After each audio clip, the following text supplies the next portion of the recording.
King George from WHPK. This is the Thursday Night Dusty Party. I know you probably listened to the show, but we wanted to do, let's see us live and live in color. This is my guest for the night, the legendary and famous Cliff Curry. How you doing, man? Doing pretty good. How are you, George? I'm doing great, man. It's like y'all just started the career all over again, because every time I look up or look at a newspaper from another city or we go out of town, the notations is there. What's that about? Well, it's about the people who always have believed that the legendary music was the best, and it is. It keeps us working for almost 50 years now. And we do a lot of the West Coast. We do overseas, pretty much all the states. And it's usually 8-9 acts on the show. They're usually all sold out. Tell us a little bit about a lot of stuff you're doing is the Eccentric Tour. Tell us a little bit about that. Yeah. And how did that come about?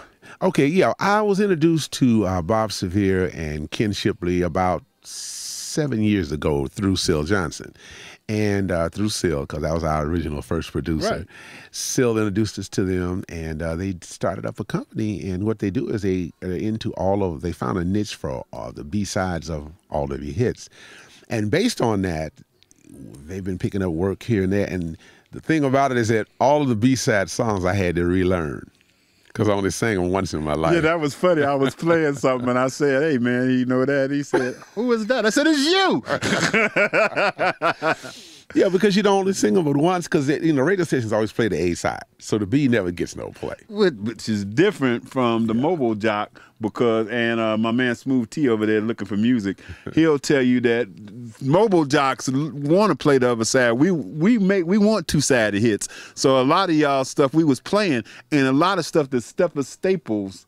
The B-sides, the stuff that you guys put out, and we stepped and walked to it. And without y'all, we ain't got no party or no job. I'm finding that out now, because the shows we've been doing through them, it's always the B-sides. Like the flip side of I'm Still Here, A New Day, flip side of At the Crossroads. And I had to relearn the songs, because, again, we only sang them once.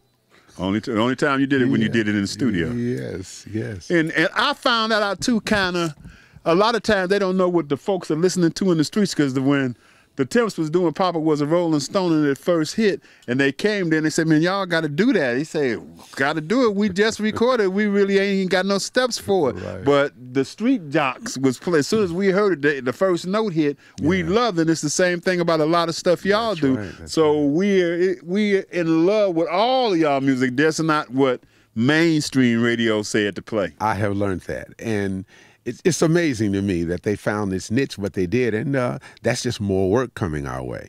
And it's just like when we go to the West Coast, we go out about twice a year through a gentleman, you're probably familiar with his name, Art LeBeau. Okay, Art LeBeau, yeah, he got a nice series. They have a thing out there. They bring in all the big shows, and pretty much large venues, Phoenix, at the Phoenix, the United Airways Center where the Phoenix Suns play ball. You pretty much got all the big shows out there.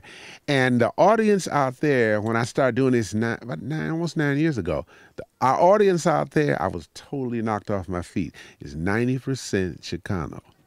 And they know and they're young, every word. 18 to 40-ish. They know every word to every song. Every act that hits that stage gets the same energy and the excitement, and they just love it. Okay, two things before I get back and play music, and plus we got to do this all over again on radio. But one, when y'all gonna be here so we can see you in Chicago? And two, when we gonna get some new notations, man?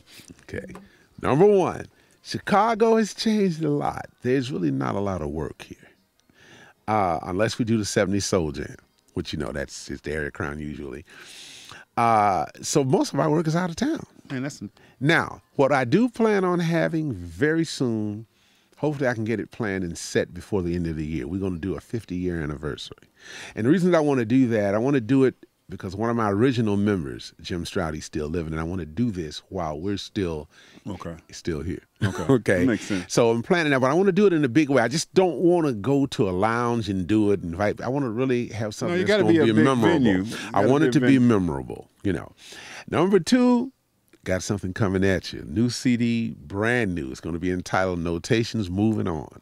You're going to have a mixture of things. It's going to be our signature stuff, too. But what we're also doing, we got a couple of off the chain steppers pieces. Okay. That's going to be on there. Okay. Couple of remakes. And so that'll be very soon. We're just about done now. We're just about done. And, of course, you'll be getting a copy. You know, I know you're tired of me because I call you every week, man. Is it ready? Is it ready? Is it ready? Because I want some new stuff on my legends, man. There's going to be, remember, it's going to be entitled Notations Moving On. So you guys look for it. Right. Hopefully you got to hear the show tonight. Thanks to my man Smooth T in the house. Michelle's over there. Andy behind the car. And like, this is the Dusty Party. We bring back the music that y'all love, and we're going to get more and more live stuff like that. Hopefully we'll see them next week at the Dusty reunion in the Hyde Park Records. Thank you, man. I love you much. Thank you. Okay.